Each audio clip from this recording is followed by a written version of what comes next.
মৃত্যু এমন এক বাস্তবতা যার থেকে কেউ পলায়ন করতে পারবে না। প্রত্যেকটি প্রাণীকেই মৃত্যুর স্বাদ আস্বাদন করতে হবে।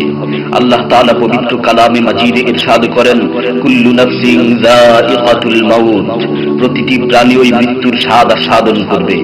কুল ইন্নাল মাউতাল্লাযী তাফিররুনা মিনহু ফাইন্নাহু মুলাকীকুম, হে নবী আপনি বলে দিন, মৃত্যু যার থেকে তোমরা পলায়ন করছো সে অবশ্যই তোমাদের সাথে সাক্ষাৎ করবে। আইনামা তাকুনু ইউদরিকুমুল মাউত ওয়ালাউ কুনতুম ফি বুরুজিম মুশাইয়াদা, তোমরা যেখানেই থাকো না কেন মৃত্যু তোমাদেরকে পাকড়াও করবেই, যদিও তোমরা সূর্য দুর্গে অবস্থান করো। লিকুল্লি উম্মাতিন আজাল, ইযা জাআ আজালুহুম ফালা ইস্তাখিরুনা সাআতান ওয়ালা ইস্তাকদিমুন, প্রত্যেকটি জাতিরই মৃত্যুর জন্য একটি নির্ধারিত সময় রয়েছে। যখন সেই নির্ধারিত সময় চলে আসে তখন তার থেকে এক মুহূর্ত আগ পিছ করা হয় না। এই ক্ষণস্থায়ী পৃথিবী যাকে নিয়ে তোমরা স্বপ্ন দেখছো, এই স্বপ্নের পৃথিবীও একদিন ধ্বংস হয়ে যাবে। কিয়ামতের সময় যখন নিকটবর্তী হবে তখন আল্লাহ সুবহানাহু ওয়া তাআলা নিজের দায়িত্বপ্রাপ্ত ফেরেশতাকে সিংহায় ফুৎকার দেওয়ার আদেশ দিবেন। অতঃপর ফেরেশতা সিংহায় ফুঁক দিবেন, ফলে পৃথিবী ও পাহাড় সমূহ উত্তোলিত হবে, চূর্ণ বিচূর্ণ হয়ে যাবে, আকাশ ফেটে টুকরো টুকরো হয়ে যাবে এবং নক্ষত্র সমূহ ঝরে পড়বে, সূর্য তার কিরণ হারিয়ে ফেলবে, সমুদ্রকে উত্তাল করে তোলা হবে। সেদিন কিয়ামতের ভূমিকম্প ও কিয়ামতের ভয়াবহ অবস্থা দেখে সকলেই মৃত্যুবরণ করবে। আল্লাহ তাআলা বলছেন, ইয়া আইয়ুহান নাসু তাকু রাব্বাকুম ইন্না জালজালাতাস সাআতি শাইউন আযীম ইয়াওমা তারাউনাহা তাযহালু কুল্লু মুরদি'াতিন আম্মা রাদা'at ওয়া তাদ'উ কুল্লু যাতি হামলিন হামলাহা ওয়া তারান নাসা সুকারা ওয়া মা হুম বিসুকারা ওয়ালাকিন্না আযাবাল্লাহি শাদীদ। হে মানুষ, তোমরা তোমাদের প্রতিপালককে ভয় করো, নিশ্চয়ই কিয়ামতের প্রকম্পন এক ভয়ঙ্কর ব্যাপার।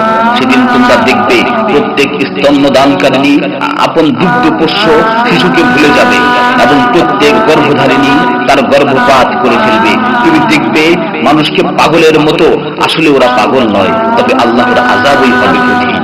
فإذا نفخ في الصور نفخة واحدة وحملت الأرض والجبال فدكتا دكة واحدة, অতঃপর যখন সিংহায় ফুঁক দেওয়া হবে একটি মাত্র ফুঁক, আর জমিন ও পর্বতমালাকে উত্তোলিত করা হবে এবং মাত্র একটি আঘাতে এগুলো চূর্ণ বিচূর্ণ হয়ে যাবে।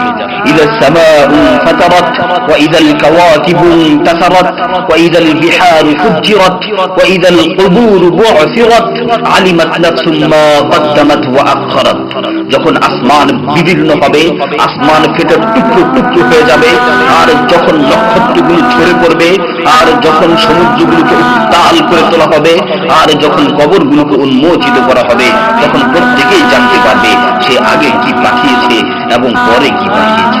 সেদিন কিয়ামতের ভয়াবহতায় আল্লাহ সুবহানাহু ওয়া তাআলা ব্যতীত প্রতিটি প্রাণী প্রাণ হারাবে। পবিত্র কালামে মাজিদে ইরশাদ হয়েছে, কুল্লু শাইইন হালিকুন ইল্লা ওয়াজহা, সেদিন আল্লাহর মহান সত্তা ব্যতীত প্রত্যেকটি জিনিসই ধ্বংস হয়ে যাবে।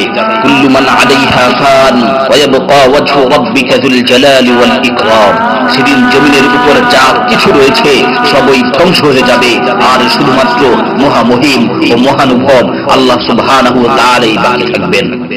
তাফসীরে ইবনে কাসীরে বর্ণিত হয়েছে, যখন ইসরাফিল আলাইহিস সালাতু ওয়াস সালাম সিংহায় ফুৎকার দিবেন তখন সকলেই মরে যাবে। মালাকুল মাউত মৃত্যুর ফেরেশতা এসে আল্লাহ তাআলাকে বলবে, হে আল্লাহ, সকলেই মরে গেছে। তিনি জিজ্ঞেস করবেন, অবশিষ্ট কে আছে? উত্তর দিবে, হে আমার রব, আপনি, আর আপনি তো হলেন চিরঞ্জীব। এছাড়াও বাকি রয়েছে জিবরাইল, মিকাইল ও আরশ বহনকারী ফেরেশতাগণ। আল্লাহ তাআলা বলবেন, জিবরাইল ও মিকাইলের মৃত্যু হওয়া উচিত। মৃত্যুর ফেরেশতা মালাকুল মাউত বলবে, হে প্রভু, জিবরাইল ও মিকাইলও মরে গেছে। আল্লাহ তাআলা জিজ্ঞাসা করবেন, এখন আর কে বাকি আছে? সে বলবে, এখন আমি বাকি আছি ও আরশ বহনকারী ফেরেশতাগণ বাকি আছে। তখন আল্লাহ তাআলা বলবেন, আরশ বহনকারীদেরকেও মরতে হবে, তারাও মরে যাবে। আল্লাহ তাআলা আবার জিজ্ঞাসা করবেন, এখন কে বাকি আছে? মালাকুল মাউত আজরাইল আলাইহিস সালাতু ওয়াস সালাম বলবেন, হে আমার রব, এখন আপনি বাকি আছেন এবং আমি বাকি আছি। তখন আল্লাহ তাআলা আজরাইল আলাইহিস সালাতু ওয়াস সালামকে বলবেন, তুমি তো আমার মাখলুক, সুতরাং তুমিও মরে যাও। তিনি তৎক্ষণাৎ মরে যাবেন এবং শুধুমাত্র আল্লাহ তাআলাই বাকি থাকবেন। অতঃপর আল্লাহ সুবহানাহু ওয়া তাআলা জমিনকে ভাঁজ করে ফেলবেন এবং তিনি 3 বার বলবেন, আনাল জব্বার, আনাল জব্বার, আনাল জব্বার, আমি প্রতাপশালী, আমি প্রতাপশালী, আমি প্রতাপশালী। অতঃপর তিনি 3 বার জিজ্ঞাসা করবেন, লিমানিল মুলকুল ইয়াউম, লিমানিল মুলকুল ইয়াউম, লিমানিল মুলকুল ইয়াউম, আজকের রাজত্ব কার, আজকের সার্বভৌমত্ব কার, আজকের আধিপত্য কার? জবাব দেওয়ার মতো কেউই থাকবে না। তিনি আবার উত্তর দিবেন, লিল্লাহিল ওয়াহিদিল কাহ্হার, আজকের রাজত্ব, আজকের সার্বভৌমত্ব, আজকের আধিপত্য পরাক্রমশালী একমাত্র আল্লাহ।